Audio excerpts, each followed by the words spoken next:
திருக்குறள் படம் இங்கே காட்டப்பட்டுள்ளது. கோபமான பணக்காரன், மகிழ்ச்சியான ஏழை. இதைத்தான் திருக்குறளில் பெருமை என்னும் அதிகாரத்தில் 973வது திருக்குறள் கூறுகிறது. எனக்கு தெரிந்து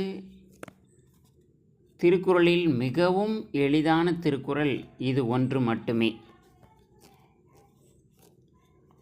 இத்திருக்குறளில் இரு சொற்களே பயன்படுத்தப்பட்டுள்ளன, வேறு எந்த சொற்களும் இல்லை. மேலே கீழே என்ற இரு சொற்கள் மட்டுமே பயன்படுத்தப்பட்டுள்ளன.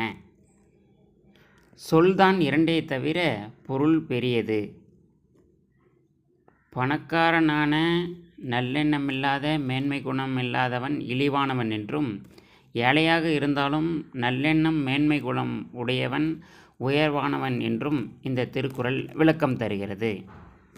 இது போன்ற எளிதான திருக்குறள் பள்ளிக்கூட காலங்களில் தெரிந்திருந்தால் பிரார்த்தனை கூட்டத்தின் போது பயமின்றி கூறி